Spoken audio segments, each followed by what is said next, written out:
1989. O Brasil vive a expectativa de uma das mudanças políticas mais importantes da sua história. Depois de 29 anos, o país volta a eleger o seu presidente da República pelo voto direto. E essa mudança política acontece num dos mais delicados momentos da economia. A ameaça da hiperinflação nunca esteve tão presente. A crise econômica, a mudança política estão obrigando o país a repensar todos os seus projetos. O papel do Estado está no centro das discussões. E o Proálcool, um produto deste Estado, não poderia ficar de fora. 10 bilhões de dólares foram consumidos. Usineiros, produtores de cana, a indústria automobilística e até a Petrobras investiram nessa ideia. Milhares de brasileiros acreditaram na promessa do governo de que essa era a melhor maneira de tirar o país da dependência do petróleo importado e pago em dólar. 14 anos depois, o Proálcool começa a distribuir insegurança e a exigir respostas sobre o seu futuro. O programa vai continuar? O dono do carro a álcool pode ficar tranquilo com o investimento feito? Repórter especial dessa noite fez uma radiografia do Proálcool, buscando respostas para essas dúvidas que cercam o programa.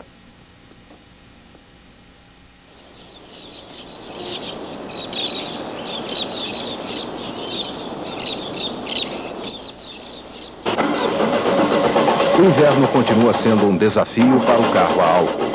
Um desafio que se resolve com um pouco de paciência. Como paciência tem limite, a indústria automobilística já vem se encarregando de transformar essa imagem em coisa do passado. E o passado do carro a álcool tem 10 anos. Hoje ninguém mais duvida que essa ideia pegou, ocupou as cidades e mudou a cara da agricultura, principalmente da agricultura paulista, a maior produtora de álcool e açúcar do Brasil. A paisagem não muda e o colorido é sempre muito parecido. A fotografia da agroindústria canavieira tem um cenário simples.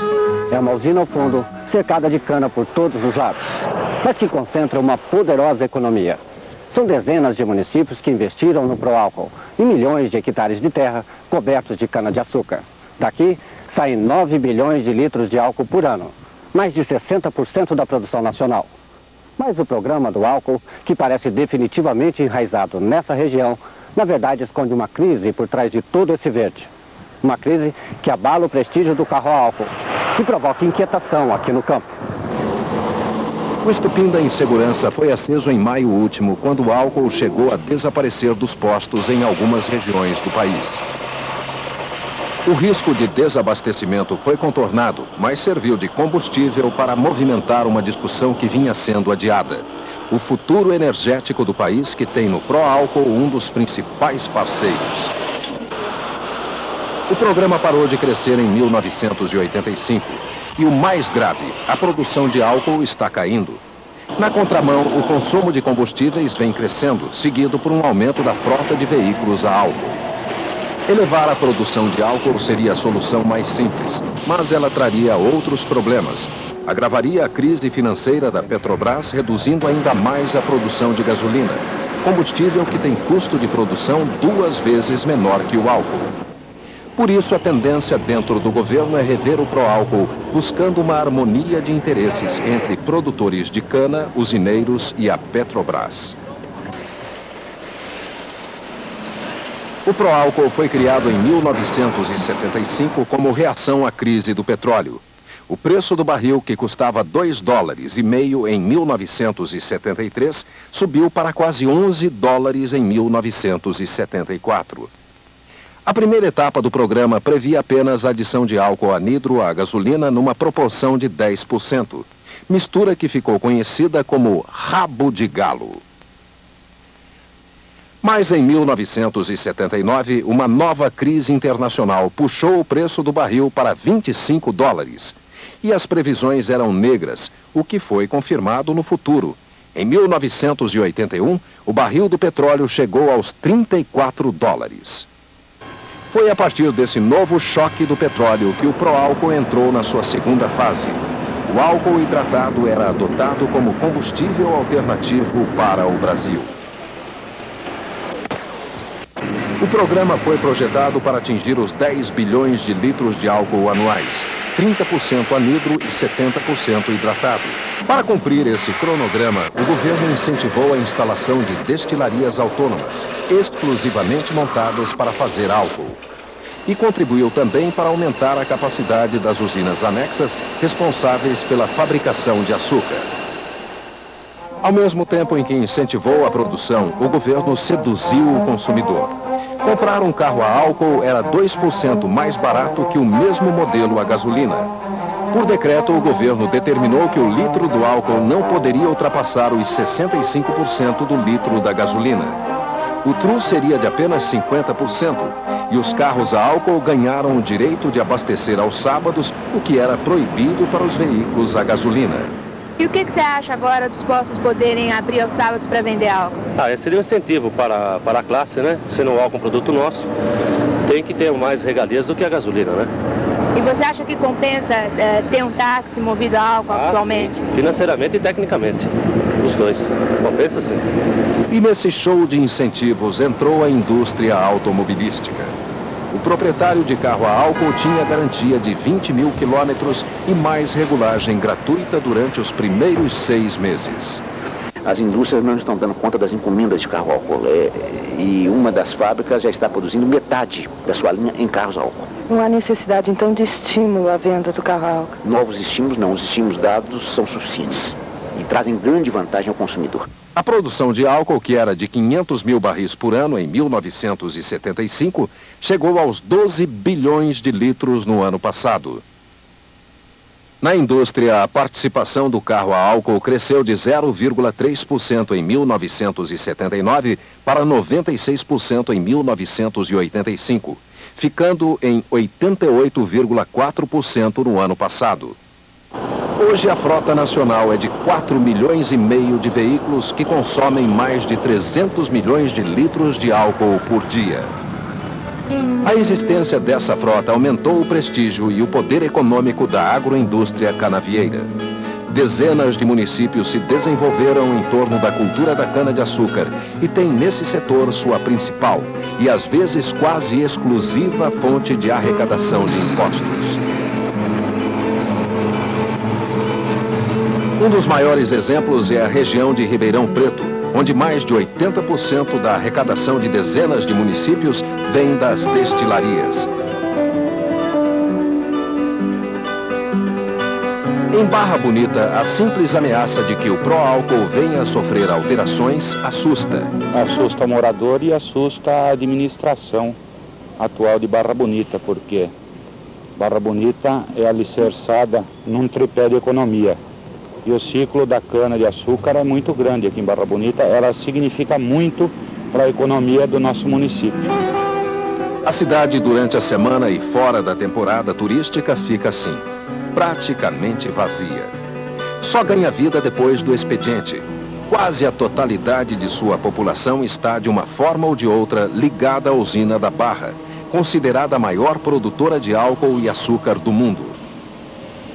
Somente de álcool saem daqui todos os dias 2 milhões de litros. Mas o cartão de visita dos usineiros é Pradópolis.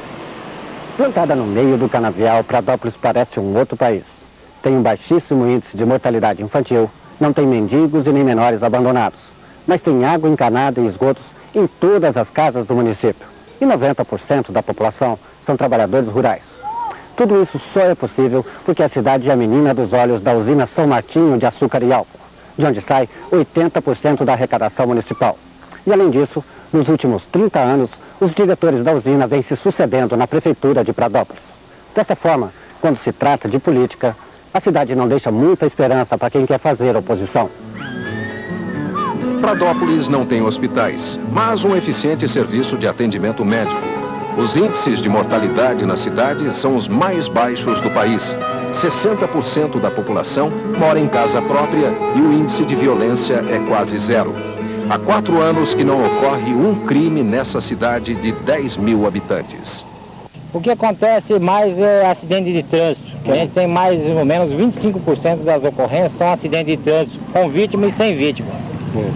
Por causa de muita bicicleta, É muita bicicleta na cidade, por ser uma cidade plana, todo mundo tem as suas bicicletas e não obedece à sinalização de trânsito.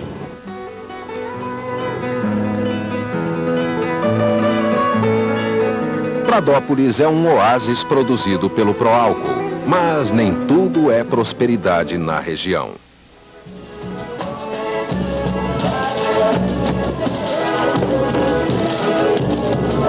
Barrinha, uma cidade vizinha a Pradópolis, tinha um cinema, mas por falta de público a casa fechou há 5 anos.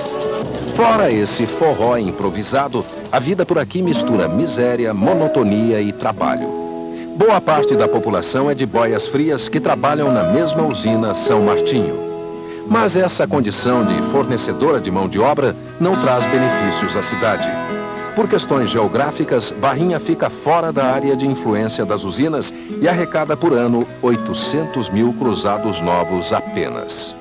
A cidade ela teve um crescimento de 6 anos para cá bastante acentuado.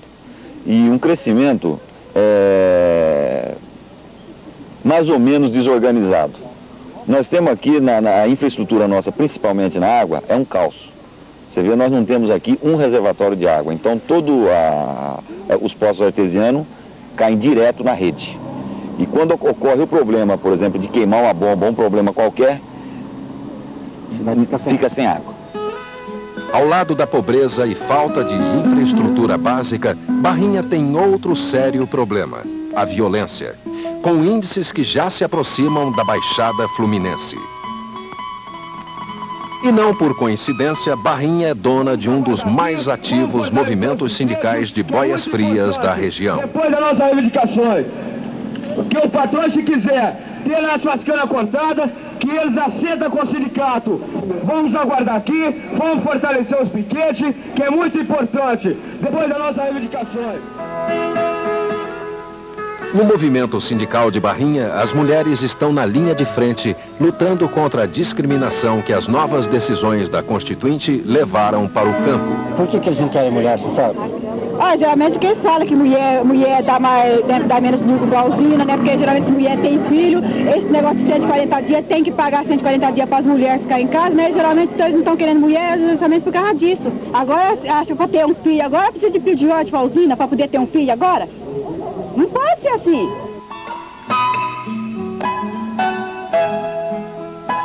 A vida de boia fria não é fácil. Cortar cana é um trabalho cansativo. A luta pelo emprego começa na madrugada. É a hora que os caminhões passam.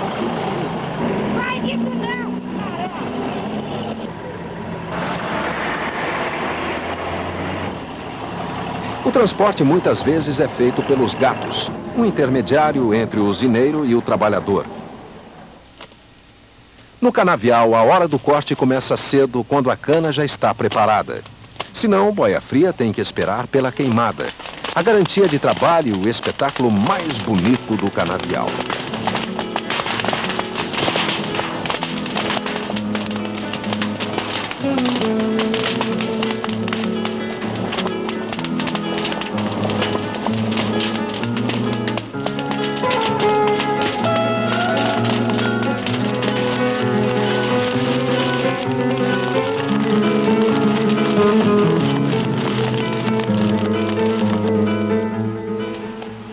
Depois da queimada é cortar as fileiras de cana, chamadas de ruas, e empilhar à espera do carregamento.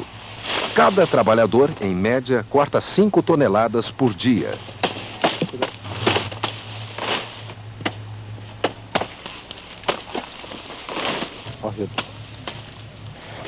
Mesmo trabalhando duro, os boias frias temem serem substituídos no futuro.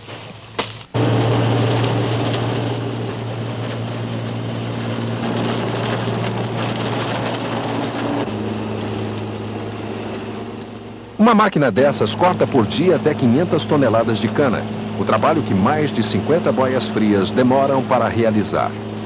Em algumas usinas, a mecanização já faz a metade do trabalho de corte, mas os usineiros garantem que não pensam em tirar o trabalho manual dos canaviais. A utilização das máquinas para o corte da cana deve preocupar a utilização de mão de obra aqui nessa região? Não, ao contrário, eu diria que nessa região há até falta de mão de obra. E o advento da utilização de máquina decorre das perspectivas de falta de mão de obra. Até porque a máquina não pode ser usada na sua totalidade. Ao contrário, a maioria das empresas só utilizam a máquina na complementação da mão de obra e não na substituição da mão de obra. Para os sindicatos não existe falta de mão de obra, até porque muitos trabalhadores desempregados de outros estados vêm na safra cortar cana no interior de São Paulo. Eu vim no estado do Paraná. Paraná? É. Lá o senhor fazia o quê? Cortava cana também. Cortava cana também? Cortava. Resolveu vir cortar cana em São Paulo? Eu vim aqui em São Paulo porque essa melhora, né? No estado do Paraná já faz mais de 8 anos que eu corto cana. Mais de 8 anos. Nesses 8 anos, deu para juntar alguma coisinha? Não deu nada, filho. Deu não? Não. É só mesmo para tratar da família, né? Tratar da família. Mais que o desemprego, são os baixos salários que preocupam os boias frias. Segundo a Federação dos Empregados Rurais Assalariados, FERAESP, cada boia fria ganha no máximo 390 cruzados mensais. Quanto que vem no pagamento? Na quinzena vem 72. 72 cruzados? E a 10 vem 240. Dá uns 310 cruzados. Dá em casa esses 310 por mês? Não. Dá não? Dá. A família é grande? 7. 7 filhos? 7 pessoas em casa. Quanto tiro por mês? Dá 280. 280? É. Para criar os 11 filhos? É, e não tem condições.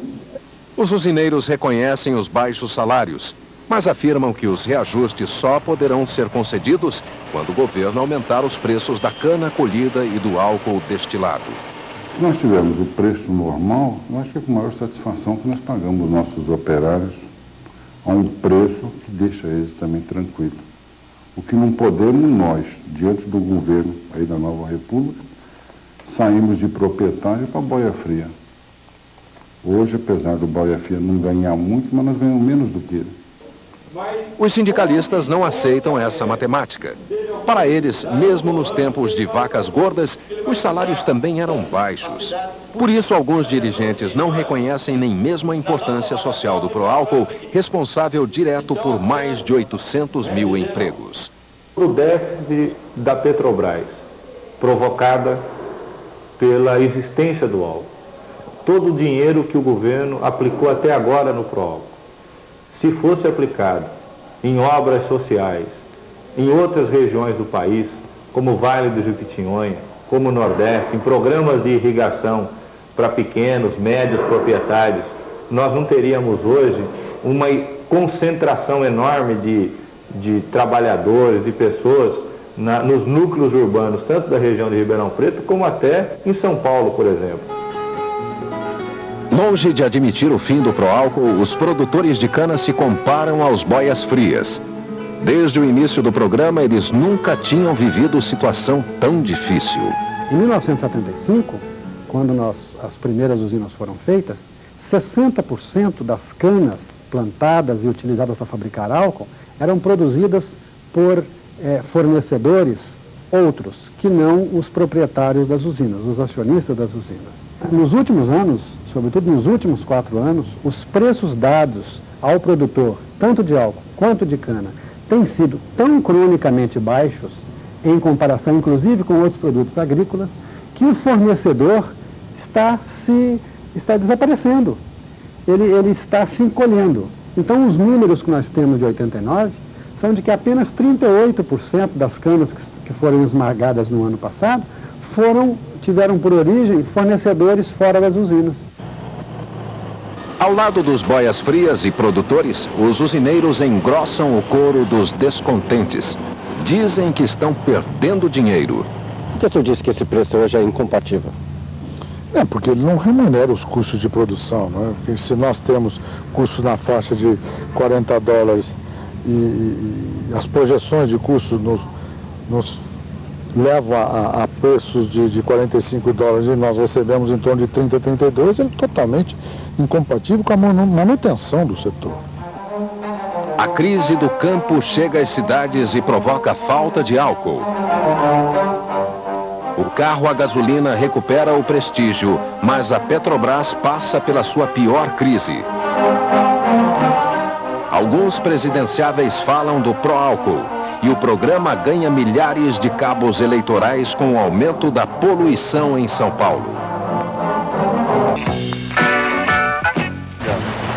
A safra paulista desse ano teve que ser antecipada numa verdadeira corrida para superar a crise do abastecimento. Mesmo assim, ela começou sob uma séria ameaça. É que esse corte acontece apenas nas áreas de produção própria das usinas, que fornecem 60% da cana para a produção de açúcar e de álcool. Em pleno mês de junho, os fornecedores de cana, que são responsáveis pelos outros 40% da produção, ainda discutiam com o governo o aumento do preço da tonelada de cana. Sem isso, eles se recusavam a iniciar o corte. A ameaça dos fornecedores não foi levada adiante. Se isso acontecesse, o país enfrentaria uma segunda crise de abastecimento de álcool num período de apenas 2 meses.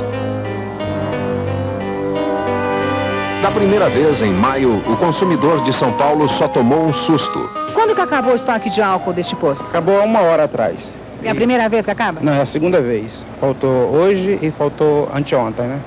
Mas a situação ficou mesmo crítica nos principais centros do Norte e Nordeste e obrigou o governo a correr para tranquilizar a população. O povo pode ficar sossegado que o álcool não irá acabar, iremos continuar com o pró-álcool, irá ter uma maior produção de carros a gasolina, mas não irá acabar com os veículos a álcool.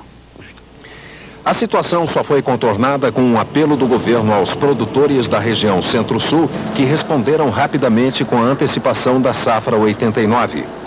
A crise que afeta o setor, no entanto, está longe de ser resolvida. Ainda existe no ar a ameaça de um novo desabastecimento, e são várias as razões que reforçam essa ameaça. A primeira delas chama-se preço e foi agravada, segundo os produtores de álcool, pelo Plano Verão, que congelou os preços de combustíveis em janeiro. A consequência imediata foi que todo mundo tirou seu carro da garagem. E nem os últimos aumentos concedidos conseguiram segurar o consumo. Os congestionamentos em São Paulo não deixam dúvidas disso.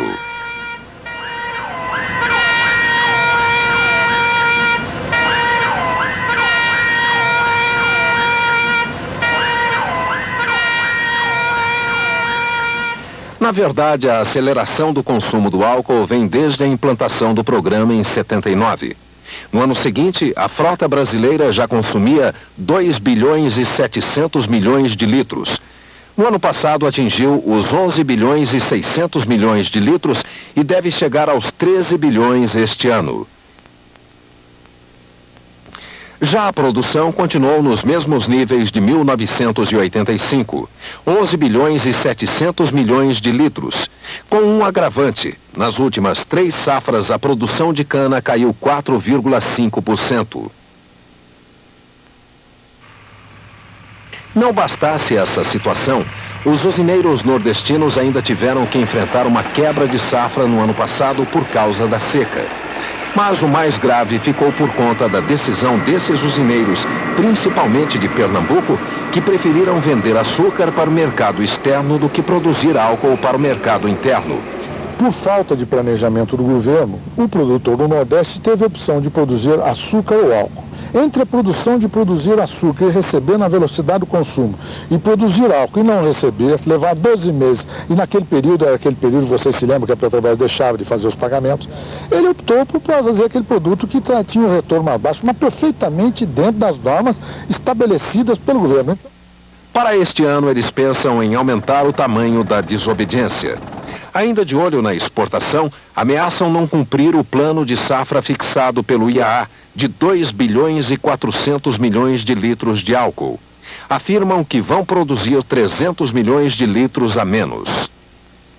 O senhor acredita que esses produtores de álcool estão esquecendo com o compromisso de abastecimento da frota nacional? Não, eles não podem esquecer, mesmo porque eles foram financiados em condições muito favoráveis para produzirem álcool para o abastecimento nacional, produzirem álcool carburante para o abastecimento nacional. E essa deve ser a prioridade que deve ser dada.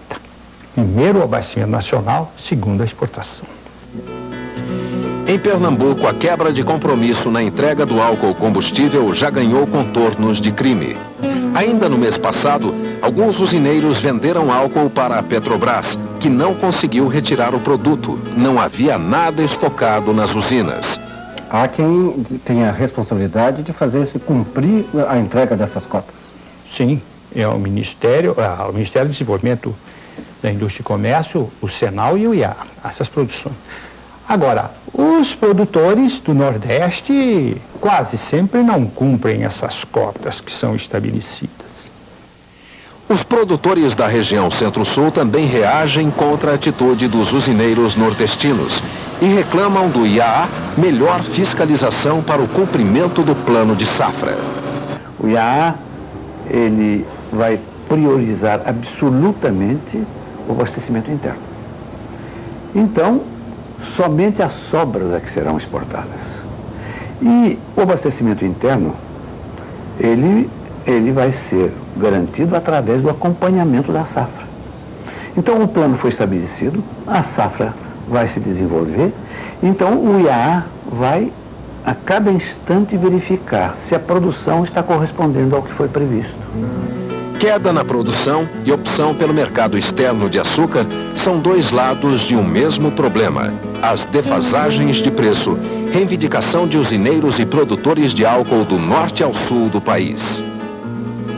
Esse quadro afetou a confiança que o consumidor tinha no programa. E aí, muita gente que havia sido levada na onda de entusiasmo e muitos incentivos começou a mudar de opinião. Eu estou passando para carro a gasolina. Já está desistindo do carro álcool? Já está vendido o meu carro. O carro álcool acho que teve uma pequena, mas teve uma pequena desvalorização. Vou falar a verdade, foi a primeira vez que eu comprei um carro álcool, coincidiu com essa equiparação ao preço da gasolina. Assim agora, recentemente? Eu comprei a hora que eu não deveria comprar, inclusive. Mas se eu fosse comprar um carro, eu compraria a gasolina. Né? Se eu pudesse optar, não compraria mais álcool? Não compraria. Nas retíficas, a ameaça de falta do álcool fez o movimento crescer. Atitude precipitada ou não, o fato é que muitos carros a álcool hoje já são a gasolina. O trabalho de conversão é rápido. Porque na época de gasolina para álcool, era uma tecnologia nova. Então a gente era tudo experiência. Parte de pistões, que você modificava, era tudo experiência. Depois quando foi aperfeiçoando, teve o álcool combustível que rende normal, é uma coisa, um carro normal. Então agora para voltar para a gasolina, é voltar o que já era feito antigamente. Já é uma tecnologia conhecida, né? Não tem problema nenhum. Atenção para esta oferta. É um Voyage álcool 88 marrom metálico com 2.000 quilômetros rodados, completo menos ar-condicionado. O preço pedido é 18.500, mais transferência de prestação de 280 mensais. Falar com o Sérgio Luiz no box 11B ou depois pelo telefone 454-7888. Quem não quis se arriscar com a conversão resolveu tomar uma atitude mais drástica: trocar de carro. Nessa feira, que acontece todos os domingos no Parque AMB, em São Paulo, o mercado está totalmente favorável ao carro a gasolina. A crise de abastecimento acabou mexendo com esse mercado aqui também. Mexeu um pouco, né? Deu uma variação grande no preço de carro a gasolina e carro a álcool. O carro a gasolina passou a